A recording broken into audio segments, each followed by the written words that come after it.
حضرت عبداللہ بن عمر رضی اللہ تعالیٰ عنہ بیان کرتے ہیں کہ ہم نبی پاک صلی اللہ علیہ وآلہ وسلم کے ارد گرد بیٹھے ہوئے تھے، حلقہ سا بنایا ہوا تھا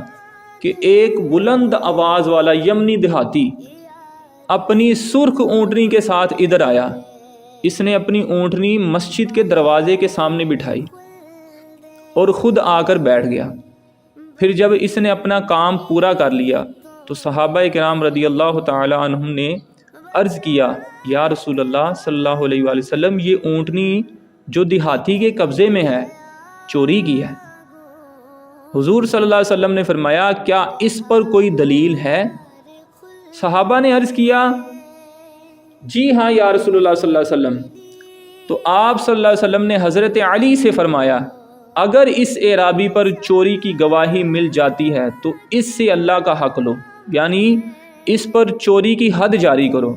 اور اگر چوری کی شہادت نہیں ملتی تو اس کو میری طرف لوٹا دو۔ راوی بیان کرتے ہیں کہ پھر اعرابی نے کچھ دیر کے لیے اپنا سر جھکا لیا۔ کیا کر لیا؟ کبھی ایسا بھی ہوتا ہے کہ آپ کے ساتھ جو ہے نا کوئی ظلم کر رہا ہوتا ہے اور آپ سچے بھی ہوتے ہیں اور اس کے باوجود بھی آپ کو سزا مل رہی ہوتی ہے اور آپ کا نقصان ہو رہا ہوتا ہے۔ ایسا بھی ہو جاتا ہے، کبھی ساس بہو میں اس طرح کا معاملہ، کہیں کام آپ کرتے ہیں تو ایک نے کام الٹا کیا اور آپ پر الزام لگا دیا، تو اس طرح کا معاملہ ہو جاتا ہے۔ تو اس موقع پہ آپ نے کیا کرنا ہے؟ اب یہ دیکھیں ان اعرابی نے جو ہے نا کیا کیا تھا، انہوں نے اپنا سر جو ہے نا جھکا لیا۔ جب یہ سارا معاملہ ہوا نا کہ اس پر چوری کا الزام رکھ رہا ہے تو اعرابی نے جو ہے نا اپنا سر جھکا لیا۔ بعض اوقات ایسا ہوتا ہے نا کہ جب ہم کسی سے کچھ پوچھنے لگتا ہے کہ اس کی غلطی ہے، پھر وہ شرم کے مارے اس نے اب سر جھکا لیا۔ پھر حضور صلی اللہ علیہ وسلم نے فرمایا، اے اعرابی، اللہ کے حکم کی پیروی کرنے کے لیے کھڑے ہو جاؤ، وگرنہ میں تمہاری حجت سے دلیل پکڑوں گا۔ اسی اثنا میں دروازے کے پیچھے سے نا اونٹنی بول پڑی۔ کبھی کبھار جب آپ صبر کرتے ہیں نا تو آپ یاد رکھیں، ہم بے صبرے ہو جاتے ہیں۔ جب آپ صبر کرتے ہیں صرف اللہ کی رضا کے لیے تو پھر اللہ تعالیٰ فرماتا ہے کہ ان اللہ مع الصابرین، صبر کرنے والوں کے ساتھ میں خود ہوں۔ تو دیکھیں پھر اب اس کے حق کے لیے، اس کی گواہی کے لیے اونٹنی بول پڑی اور کہنے لگی، قسم ہے اس ذات کی جس نے آپ صلی اللہ علیہ وسلم کو بڑی عزت اور عظمت کے ساتھ مبعوث فرمایا، نہ تو اس شخص نے مجھے چوری کیا ہے اور نہ ہی اس کے سوا میرا کوئی اور مالک ہے، یعنی کہ یہی میرا مالک ہے اور میں اس کی اونٹنی ہوں، اس نے چوری نہیں کیا۔ حضور اکرم صلی اللہ علیہ وسلم نے فرمایا، قسم ہے تجھے اس ذات کی جس نے اس اونٹنی کو تیرا عذر بیان کرنے کے لیے قوت گویائی بخشی۔ اے اعرابی، یہ بتا تو نے سر جھکا کر کیا کہا تھا؟ نبی پاک صلی اللہ علیہ وسلم نے فرمایا کہ اعرابی، جب تو نے سر جھکایا تھا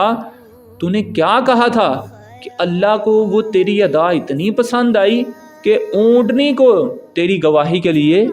بولنے کی طاقت عطا فرما دی۔ اعرابی نے عرض کیا، یا رسول اللہ صلی اللہ علیہ وآلہ وسلم، میں نے اللہ کی بارگاہ میں عرض کیا، اے اللہ، تو ایسا خدا نہیں ہے جسے ہم نے پیدا کیا ہے، تو خود سے قائم ہے، نہ ہی تیرے ساتھ کوئی معبود ہے جس نے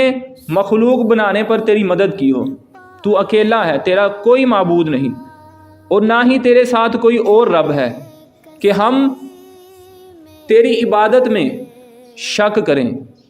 تو ہمارا رب ہے جیسا کہ ہم کہتے ہیں، اور کہنے والوں کے کہنے سے بھی تو بہت زیادہ بلند ہے، تو سب سے زیادہ بلند ہے۔ پس اے میرے اللہ، میں تجھ سے سوال کرتا ہوں کہ تو حضور صلی اللہ علیہ وآلہ وسلم پر درود بھیج۔ تو کیا کر؟ حضور صلی اللہ علیہ وسلم پر درود بھیج، اور یہ کہ مجھے اس الزام سے بری کر دے۔ اب طریقہ دیکھیں کیسا ہے، اس شخص نے سب سے پہلے اللہ کی تعریف کی، اس کے بعد کہا اللہ تو اپنے محبوب پہ درود بھیج، اور پھر کہا اللہ مجھے اس الزام سے بچا لے۔ آپ کو جب کوئی مصیبت پریشانی، اور طریقہ بھی یہی ہے، آپ سورہ فاتحہ دیکھیں، سب سے پہلے یہی ہے الحمدللہ رب العالمین، پہلے اللہ کی تعریف ہے، اللہ تو سب سے زیادہ مہربان ہے، قیامت کے دن کا بھی مالک ہے، اس کی عظمتیں بیان ہو رہی ہیں، بعد میں بندہ کہتا ہے اللہ مجھے سیدھے راستے پر چلا دے، بعد میں اپنا کام کہہ رہا ہے نا۔ تو اس اعرابی نے بھی اسی طرح کہا، تو نبی پاک صلی اللہ علیہ وسلم نے فرمایا قسم ہے اس ذات کی جس نے مجھے عزت کے ساتھ مبعوث فرمایا، اے اعرابی میں نے دیکھا کہ فرشتے تمہاری بات کو لکھنے کے لیے تنگ گلیوں کے موڑوں سے لپک کر آ رہے ہیں، پس تو کثرت سے مجھ پر درود بھیجا کر۔ اب یہ دیکھیں اس کے مانگنے کا انداز کیسا ہے، اور اس نے نبی پاک صلی اللہ علیہ وآلہ وسلم پر درود بھی بھیجا، اور اللہ کو کیسی ادا پسند آئی، فرمایا کہ فرشتوں اس بندے نے جو جو کلمات بولے ہیں وہ سارے تم کیا کرو، لکھ لو۔ اور اس انداز سے اگر کبھی مصیبت میں ہو، پریشانی میں ہو، تو آپ اس کو اپنائیں۔ میں تو اکثر آپ کہتا ہوں کہ آپ محبت کا انداز ہے نا، آپ نبی پاک صلی اللہ علیہ وسلم کا اسم گرامی لکھ کر، یا کہیں لکھا ہوا ہے یا گنبد خضرا کی تصویر ہے، آپ اس کو ہی ہاتھوں میں اٹھا لیا کریں، اللہ کی بارگاہ میں، اللہ یہ تیرے محبوب صلی اللہ علیہ وسلم ہیں، تجھے سب سے پیارے ہیں، قرآن لے کر آئے، انہوں نے ہمیں سمجھایا، تیری باتیں بتائیں، حدیثیں سنائیں، ہمیں سارے معاملات زندگی سکھائے، اے اللہ اپنے اس محبوب کے صدقے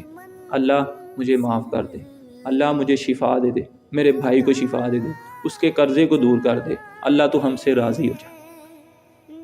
تو پھر انشاءاللہ عز و جل اللہ تعالیٰ وہ جو آپ کا کام چل نہیں رہا اس کو چلا دے گا، وہ جو بھی نیک جائز خواہش ہے آپ کے دل میں اللہ تعالیٰ اس کو پورا فرما دے گا۔